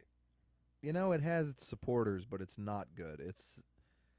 You get all the Looney Tunes who are like hilarious, of course, but then they're bouncing off of Brendan Fraser and Jenna Elfman. And Jenna Elfman, by the way, like way after the Jenna Elfman thing had kind of faded away, Yeah, she lands the lead yeah. in Looney Tunes Back in Action. I mean, I think at the time people, because Steve Martin is in that fucking movie, I think people thought that it was going to be like an Alvin and the Chipmunks deal, where it's like just not something to take seriously, like the road chip. I don't know. I mean, the leads in the last Looney Tunes movie before that were Michael Jordan and Bill Murray. That is true, and Wayne Knight. And then you go to Jenna Elfman and Brandon Fraser. Gets real mad if you say Frazier, apparently. Frazier. That, by the way, you What? have acted with that man, Joe. That's Jonathan Banks. That's Banks? Yeah, star of Breaking Bad and Better Call Saul, a show that Joe appeared Holy on shit. with Jonathan That's Banks. him? Yep. Wow. I was dating this He girl looks different, man. 5 or so years back. I've seen Gremlins 1,000 times. We're all watching Breaking Bad. And one of her friends, I was supposed to be making a first impression, like meeting her friends. We're all going to watch Breaking Bad. And this guy goes, that's the sheriff from Gremlins. And this is the first thing I say to him. I go, no, it fucking isn't. And we wind up just getting in a huge argument. And then he goes, well, bet me $10. I go, I'll bet you $20. And we look it up, and he was right. I don't know if he ever liked me again. I'm texting old JB right now. Got his number last time we worked together. Oh, all right. This is, I believe, Wow, the inaugural folks, this text. is very impressive. This is a real name drop right here. Yeah. Oh, It's Joe DeRosa watching Gremlins to celebrate Christmas. Had no idea you were in it. Mazel. there you go. Now we'll know how cool Joe is by the speed with which Banks We're not going to responds. keep track of that. If he responds right away, I will say, Joe, I got to give you props. How do you spell mazel? Mazel. You got no Jew in you? I mean, that's not quite how the adoption agency phrased it. But no, I don't. All right. That I know of. I don't know. I'm adopted. I mean, I guess I could. Yeah. I mean, people find it perplexing when I tell them I'm not Jewish. They're like, what are you talking about? Yeah, that's what I'm asking. They don't understand. Seem Now, to have this a- lady, Yeah. now we're back in old Mrs. Deagle's, is it? Deagle, yeah. I got to be honest with you. Now that she's out of the wig, you're seeing her real hair, she's in a regular face, You're feeling it. I'd kind of toss it at this lady. Not a Oh, bad-looking older wow. woman. Wow. That is an attractive older woman. She's okay. If you were, what is she, 65, 70? Yeah. If you were 65, 70 and that was your wife, you would not be complaining. Maybe if I was 65, 70, sure. You would not. That's all I'm saying. You would not be complaining. You'd say, I did all right, man. Why did she need the chair to get up and down the stairs, but now she's like running around? I bet you she was smoking back in the day. I really didn't expect it to take this turn. Neither did I, but here we are. What did you just ask? She's like walking around, no problem, but then she's got to take this chair up and down the stairs? Well, my mom had certain mobility issues for a little while where she had to use a chair like that on stairs Oh, okay. for a certain period of her life, but she could still walk around and stuff. It's it's a huge flight of stairs That's true. that she would have to climb. Hence how she dies here in a. I mean, That's this is pretty one of the great. best horror movie deaths ever. It's pretty great. Does she land on the hood of the car that the cops are in? No, I really wish that would have happened. There's Banks checking it out. I have a sinking feeling that that's not Banks. No, I'm 1,000% Oh, sure. you're positive. Saw him in the credits. Oh, okay. How embarrassed would you be if it wasn't? My stomach just dropped it. That's what's going to happen. Yeah, that's something that I would never forget. Hold on. I'm looking for Mrs. Beagle here. Deagle. Deagle, excuse me. Sorry. Jesus Christ. I'm deep into the fucking cast list. She's not even popping up yet. Do you watch the Fargo program?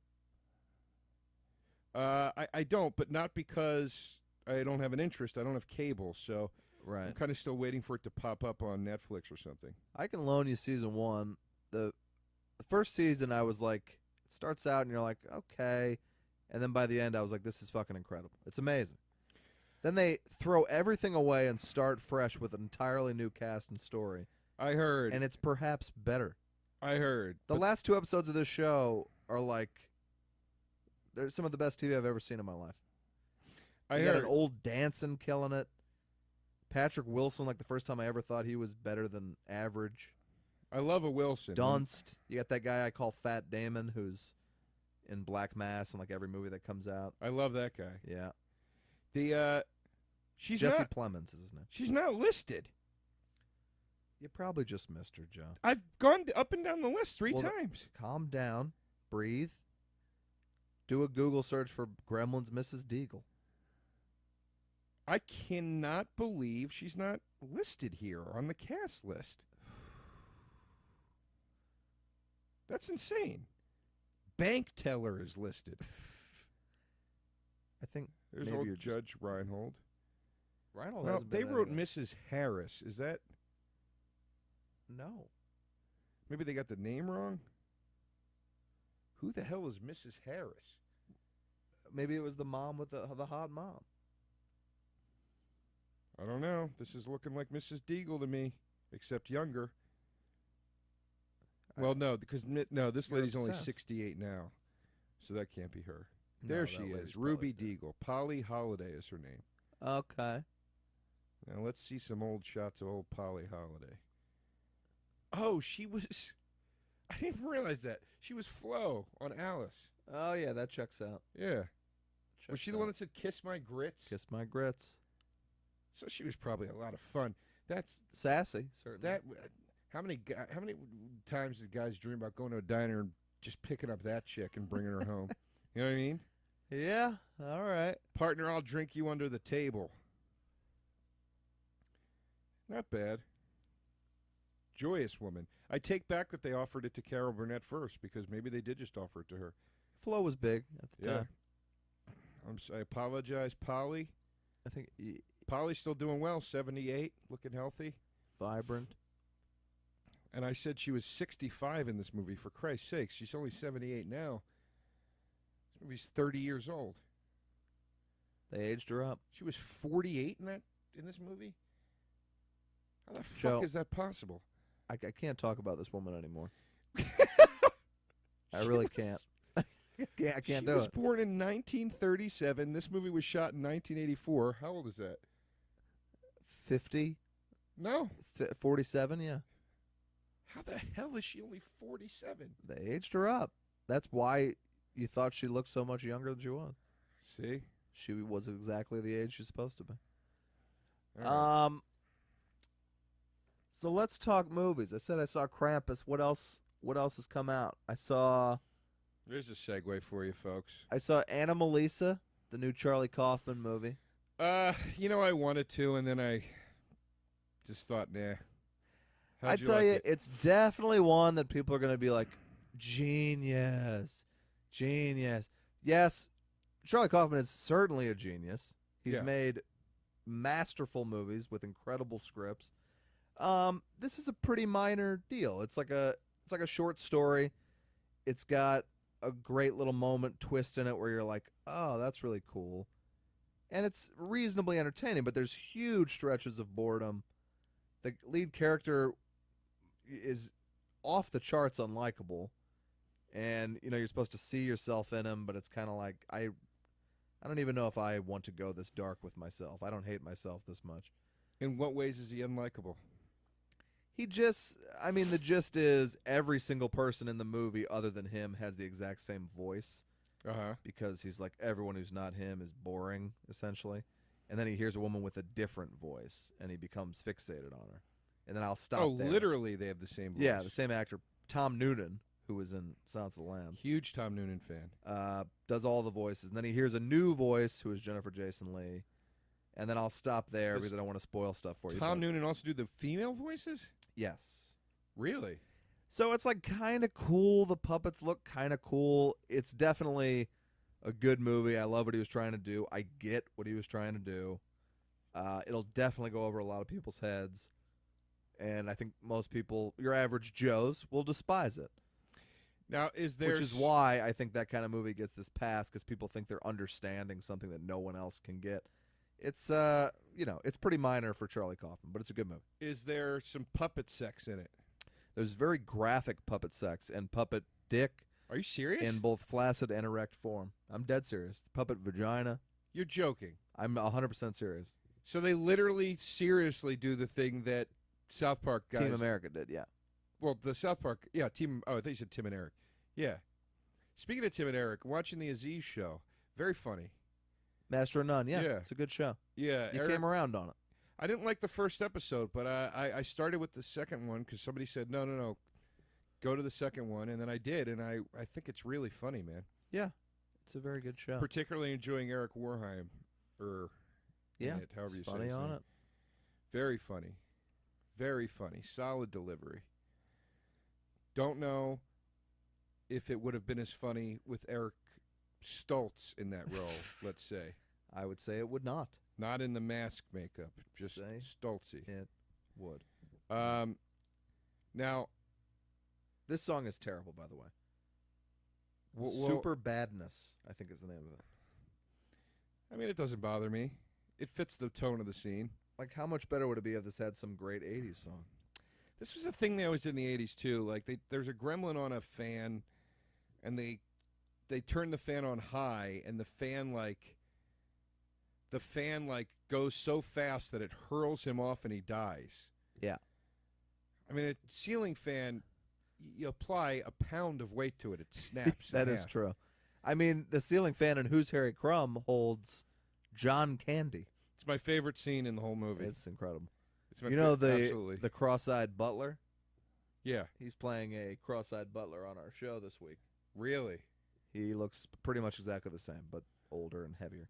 I always wanted to cast that guy as a cross-eyed waiter, and he comes to the table, and he's putting everybody's food in front of the wrong person. Okay, yeah. And the person goes, no, I didn't have the burger. I had the cheesesteak. I think you can get Hollywood to fund that for sure. And then he goes, oh, I'm sorry. But then when he moves it, he does it wrong. Yeah. You know, it just keeps doing it wrong, like a Jerry Lewis kind of thing. Yeah. I think Paramount will make that for sure. Yeah. Well, the film is called The Cross-Eyed Waiter. Starring that guy. Cross-eyed guy that usually plays the butlers. Right. I also saw a movie we discussed at length on this podcast, The Hateful Eight. Mm-hmm. We talked about how I thought it didn't look like it was going to be amazing. And I got to tell you, folks, for me, it's another movie that's going to have huge fans. It's Tarantino's least successful movie. But I have loved every one of his movies, and I'd still give it like a B+. But it's 3 hours long. Could have been 2. Dialogue's not as great as it once was. There's amazing, amazing stuff in it. There's great moments, great scenes. Samuel L. Jackson is his best role in a very long time. He's awesome in it. And he's doing like Tarantino, Sam L. Jack, right? Exactly. Kurt Russell is awesome in it. Jennifer Jason Leigh annoyed me. I usually love her. Walton Goggins has like a lead role in the thing, and I don't know that he's that kind of guy to me. Who the hell is Walton Goggins? The guy with the bug eyes who was on The Shield. No idea. He was in Django. He got his dick shot off, I think. I don't remember. How's my man Bruce Dern?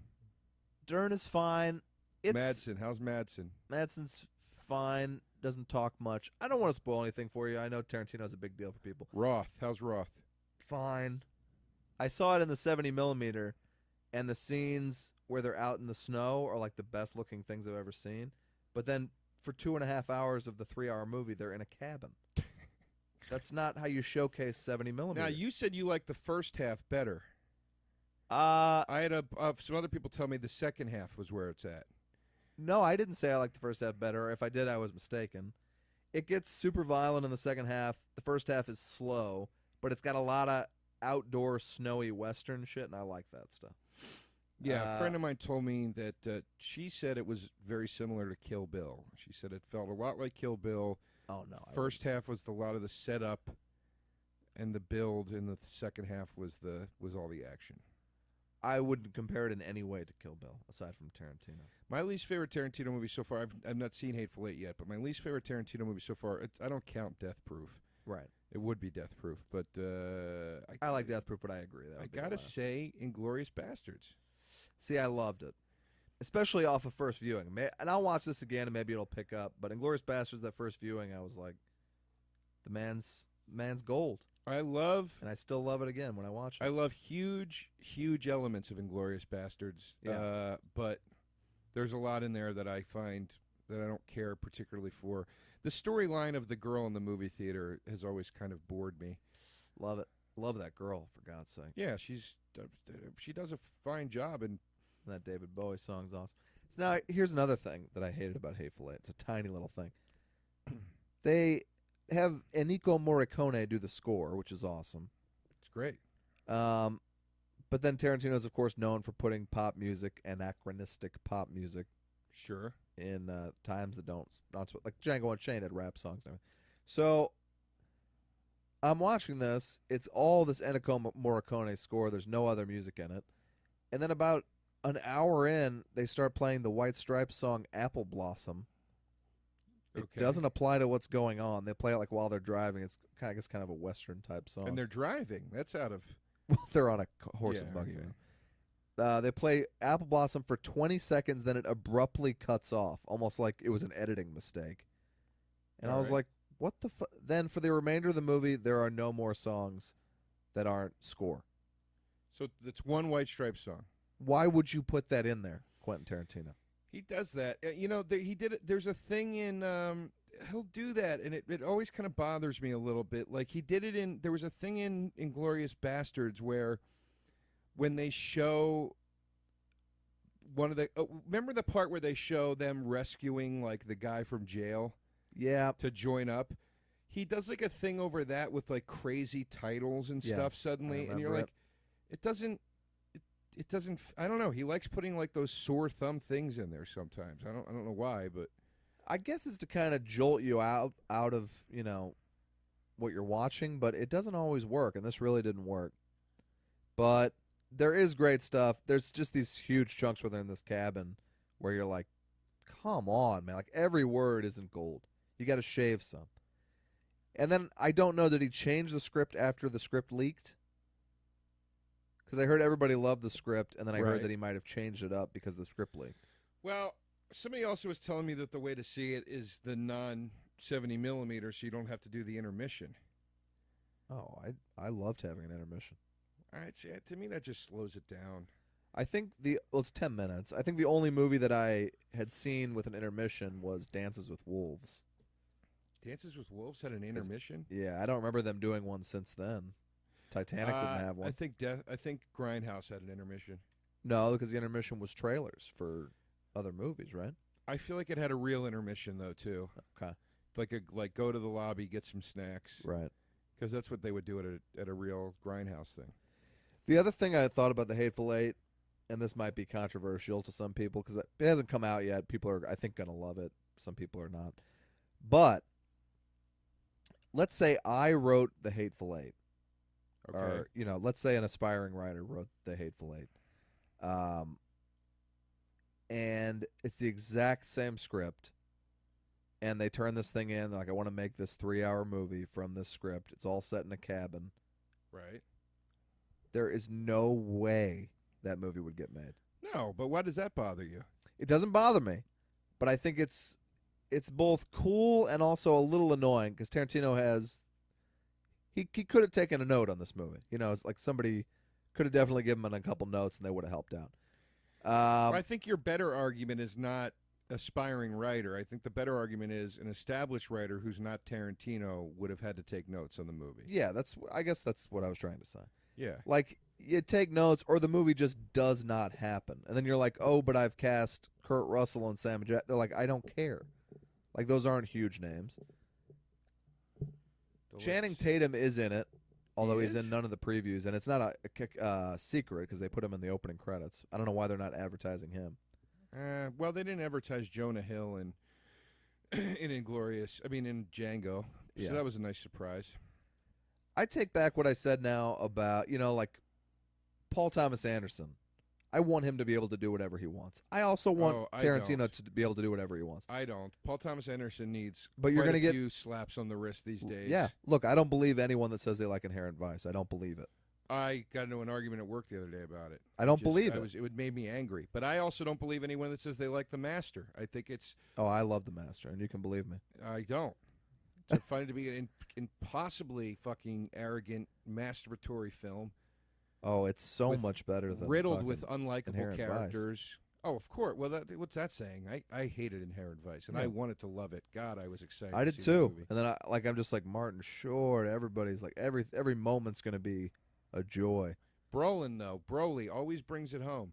Very funny in it. Yeah, he's the only part that I liked. Everybody acted well. And then somebody at work started saying, "Well, it's supposed to confuse you. That's the whole point." And I was like, "Yeah, but." Fuck you. You tell me this movie is supposed to be confusing?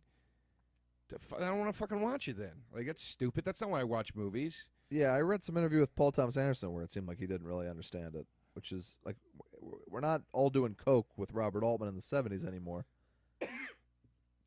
Was he doing coke with Robert Altman in the 70s? Robert Altman was doing coke, and then he'd be like, I don't know what this movie's about. But fuck it. Yeah. That's how you get some of the terrible, terrible Robert Altman movies. Although I like Robert. What are some of the bad ones?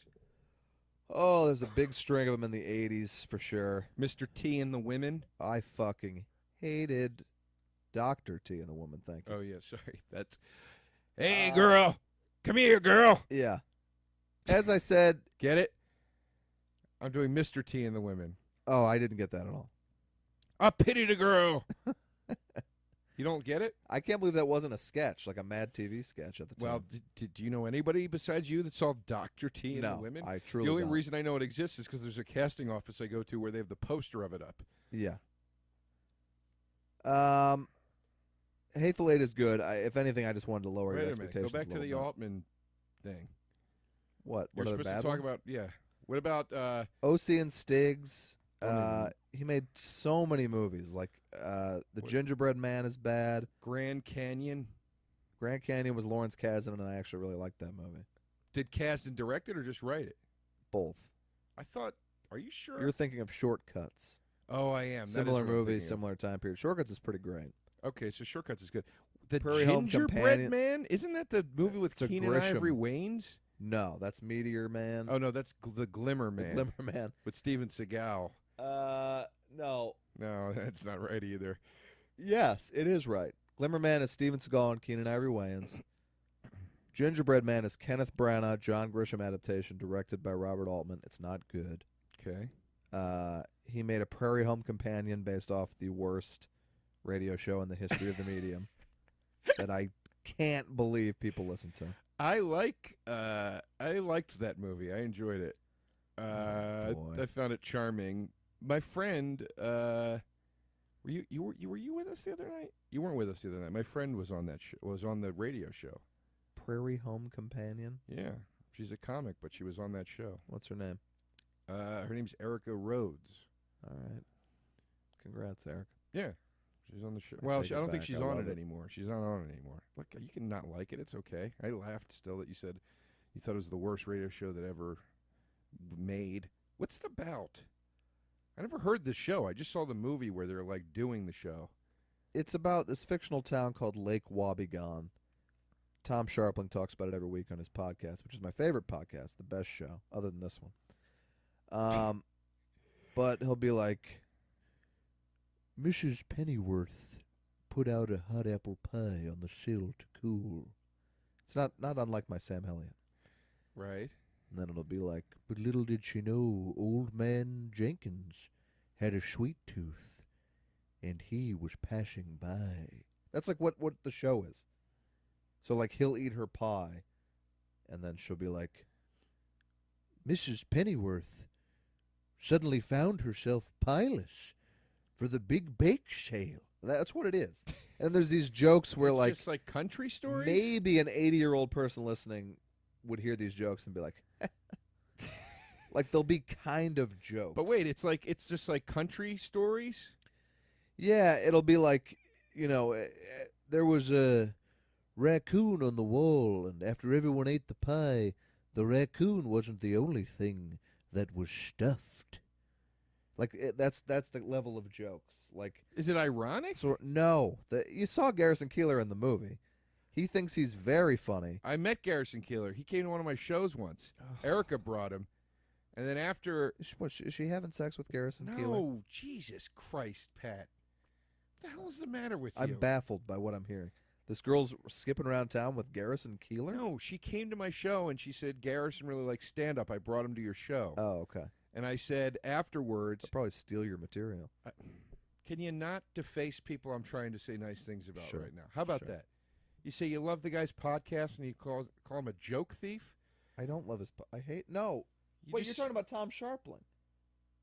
Wait, who's Tom Sharpling? No. I'm talking about Garrison Keillor. I hate his show, Prairie Home Companion. Wait, so what does Tom Sharpling does? Tom Sharpling makes does fun basically of it? what I'm doing now. He like spoofs Oh, he spoofs it. as a recurring bit on his 3-hour show each week. He does it. Oh. Is Tom Sharpling the guy that does all the voices and interviews himself and stuff? No, man, we are not Who connected. the hell is Tom Sharpling again? He, he worked on Monk for many years. He's a television writer, but for the most part, he does this 3-hour show each week. The best show with Tom Sharpling. Oh, that show. John Okay, Worster calls in as various characters. Okay, I got it now. It's been my favorite thing That guy for was at one of my shows once 7, too. 8 years. He probably has been at one of your shows. No, Monk. Oh, Tony Shalhoub. Yeah. Okay. Yeah. All right. let's get back to basics here. Garrison Keillor was at one of my shows. Go on. And then my friend Erica told me she had brought him, and then I said to her, I wish you would have told me. I feel embarrassed now because I did all those really dirty sex jokes. Right. She said he was hysterically laughing and loved it. Yeah, well, he's probably trying to get in her pants. He is not, Pat. He's like a father figure to this girl. All right. I guess I don't know the whole story. They work together, you freak. On NPR radio. They don't work together in the filthy land of sitcoms like you do. Everybody's not trying to bed somebody else. All right. There's no casting couch at NPR. All right. We'll see. You know, we all know what you had to do to get your job now. Yeah, I blew Garrison Keillor while this other girl watched. I noticed we're at the end of the Gremlins movie. Bad blood on his head. Not Taylor Swift, but he's I got thought you meant between us. bad fake blood. Well, we do have bad blood. This is the finale of Gremlins. They're in like a Walmart kind of thing, and they're in the sporting goods section. And I noticed something about these Gremlins. They really take to gadgetry very quickly. Yeah, well, I figure they're a little heightened. Spike's wheeling a chainsaw around. They figured out how to run the movie projector in the movie theater. They were playing the Star Wars video game, and they were good at it. Yeah. Gizmo is now driving a car around. You know why? Gizmo. You name something Gizmo, they pick up Gizmos quick. Well, they all pick them up quick. And this is what? What'd I do? No, I'm just saying my answer was fine. The lights are going on. Here's the big finale. Lake Wobegon was frozen over that night. Are you doing Sam Elliott or Garrison Keillor right now? Garrison Keillor. Sam Elliott's more gruff. Lake Wobegon. What's it? Wobegon? What the fuck is it called? Wobegon. Wobegon? Like your woes be gone. Oh, God. That's what it means? Yep. Lake Wobegon. But my It almost sounds like woes Obi-Wan. had just begun on Obi-Wan? Lake Wobegon. Wobegon? Wobegon Kenobi? Yeah. Is that something? Is this something? That's a joke they would do. They would be like, a guy named Ernie Kenobi had just come to Lake Wobegon. The kids all referred to him as Wobegon Kenobi. that'd be like a joke. Then you'd hear like 3 people in the back of the theater go like, It's done in front of a live audience. sometimes, yeah. Who are the fans of the show? Old people. Very old people. Very old people who have lost all concept of joy and laughter. And is it just sort of supposed to be a throwback to like the old days of radio? Yeah. Yeah. And then the jokes are like little winks. There's a cast of characters. Okay. Now Little Susie Peppercorn how old is was Garrison heading Keillor? down to buy some penny candy. Garrison Keillor's probably 140. No, but is he as old as the audience, or is he a younger guy No. playing to that audience? No, he's as old. I thought you met him. I didn't meet him. That's what I'm You just telling heard that you. he was funny. You were too He busy thought you were making funny. your filthy, foul-mouthed fucking jokes through the story. You didn't hear any of the details. I didn't meet him. She told you. She told me later he thought I was he funny. was laughing at all your sex No, jokes. yeah, I was embarrassed because I was so dirty in front of him. And then she Right. said, don't be. Thought it was very Right. funny. Just thought you had met him. I didn't meet him, Pat. Now I know that. I did not meet him. Now, this is my favorite part in the whole movie. Gremlins movie, I mean. Not Okay. Prairie Home Companion. Stripe is now in the fountain in this store, and Ugh. he's multiplying. And yeah, these effects are really great. It's pretty gross when one of the full-fledged gremlins multiplies because they get slimy green bubbles on their back. Right. And the bubbles pop up. Stripe's a real bastard, man. He's got a gun. He's shooting at people. He's truly evil. Now, I don't remember in Gremlins 2, but it's just like Stripe's just back. Another Stripe pops I out. think like I don't know if it's another Stripe or like I think it's like a bigger, rendition of badder Stripe, yeah. Yeah. They have all those other Gremlins. I thought Gremlins 2 is like exactly what you want. They go bigger, crazier. It's an insane movie, and it's more of a comedy, but I thought it was pretty awesome. It's too much of a comedy, and it's too self-effacing. I don't Yeah. need to see a scene where Hulk Hogan stands up in the theater and the film stops. Come on. Loved it. And then when they did it on VHS, they replaced it with a tape breaking. Yeah, I know. You Loved told me that before, and you tried to make it sound like that was like a reason to like the movie. No, I like it for a variety of reasons. God That's damn. why I own it and love it. Fool. Sorry. That was too harsh. I'm sorry. I didn't mean It's that. fine. It's I fine. didn't mean that. I'm sorry. I take Dad it back. seems very hands off. Like he's like, I know I gave you this gift and it almost killed us all and your mother, but, well, people make mistakes. Like he's taking no ownership. You'd think they give the dad a line in this final scene. Yeah. He just comes in and pats them on the back. And is making this face like, well, this got a little crazy, didn't it?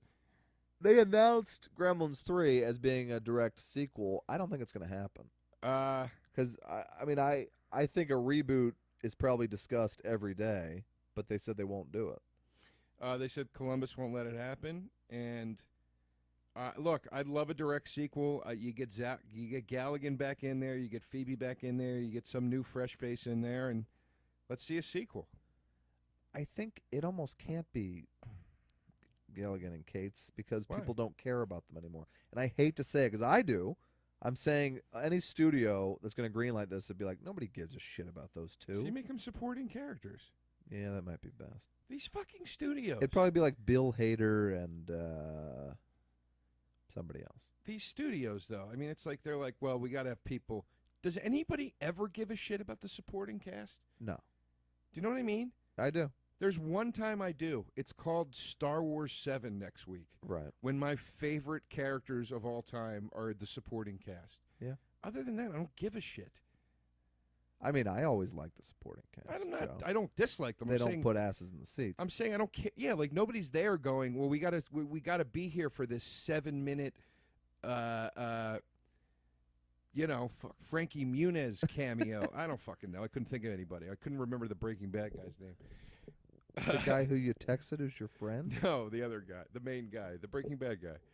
What's his face? Oh. Breaking Bad, the guy. You're talking about Walter White, the guy. Walter his White. real Bryan name. Cranston. Bryan Cranston. I couldn't remember his name. I blanked.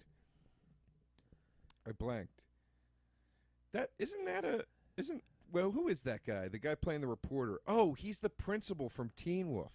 Okay. I'm gonna have your ass. So that's a big jump for him in 1 year's time. From that role to the principal of Teen Wolf. Teen Wolf was shot before J. Fox shot Back to the Future. Okay. It was shot in Canada, and I think it was supposed to be a pretty low-budget, possibly Canada-only movie.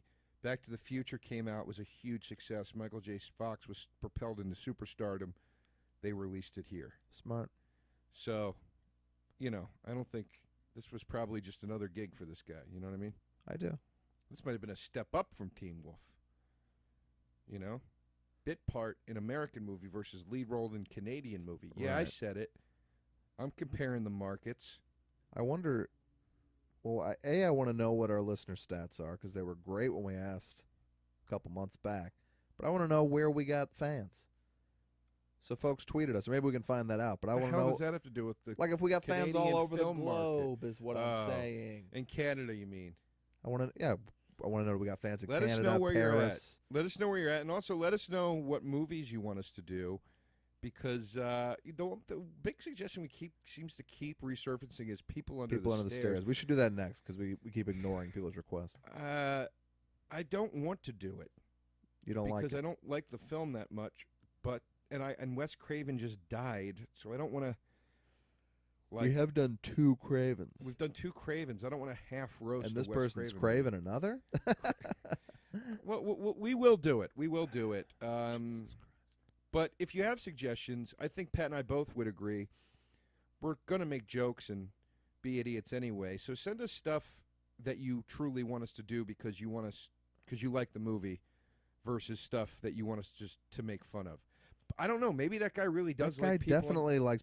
That movie has major fans. I'd I'd love to watch it I again. thought I've he only was- seen it once. I thought he was saying, like, I'd love to hear you guys make fun of this. No, I think that people really love that movie. Well, look, then we'll do it then. If you Alright. want to see it again, we'll do it. Because, I just didn't want to go. Jacob's Ladder, I've been seeing. I would love to do Jacob's Ladder. Great film. Fantastic movie. We're wrapping up at the Smokeless ashtray. tail end of Gremlins here. He gives him the smokeless ashtray, which you can already tell is seeing gonna- these lights really makes me feel Christmassy. nostalgic for my youth. You know, you can't find one Christmas light on a goddamn house in Los Angeles. Oh, I found a It's house. terrible. I found a house all done up down the street with those kinds of lights, All right, where like at? old school. Well, you can tell me after. These people don't care. Did you do your house up? No, because it would have made No, my you didn't, you shithead. house stand out too much. There's a woman I work with who just bought a great new house that looks very much like a painting. It is a painting. They used to do that in 80s movies. They just put up a painting. Yeah, just have a guy walk into it. Yeah. No, she just bought a house in this really nice neighborhood in our neighborhood, Los Feliz, and she wants a yellow door on her house. And I've seen like the spec, and it looks awesome. And the neighborhood association won't allow it because it would make her stand out. What? It's her own home. She's paying upwards of probably $2 million for. They're not allowing it. So she's like, I'm just going to do it. And they're like, well, then, you're going to hear from the board. And what does that mean? I don't know. But it's your own house. No, Nicky Katt's in this from Dazed and Confused as a school child. Wait a minute. What? Nicky Katt, he just went No, up. the door. Oh, yeah. The door. The door. The That was like a door. Three Stooges moment. Michael Winslow did some. Frank Welker, who's the Joker on the Batman animated series. No, that's Mark Hamill. Mark Hamill. Frank Welker was a Joker in what? Well, maybe he took over for Mark Hamill. All right, fine. Yeah, she can't do this door. So, like, I could have done lights, but there's not one house with lights in my neighborhood. So, I feel like I would just look stupid. You literally just said the thing that's finally made me decide that I will never live here forever. The door thing. That was it.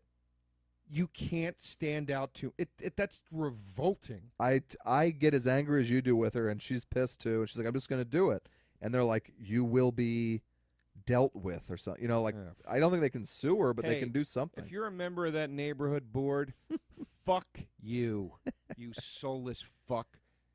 Sorry, Pat. I know you got to live there. Jesus Christ. This has been We'll See You in Hell, presentation of the Fangoria Podcast Network, produced by Thomas DeFeo, executive produced by Ken Haley of Fangoria Entertainment. For press opportunities, advertising inquiries, and information about We'll See You in Hell, contact Ken at fangoria.com. Thanks for listening, guys. We'll hit you with another Christmas episode this month. Thanks a lot, folks. Give us those 5-star reviews. Give us those ratings. I'm at the Patrick Walsh. Joe is at Joe DeRosa Comedy. Yeah, and if you're in New York, come see me at Gotham this December 18th and 19th. And if you're in L.A., actually, I'll plug those next time. At Gotham, 18th and 19th. Night, folks.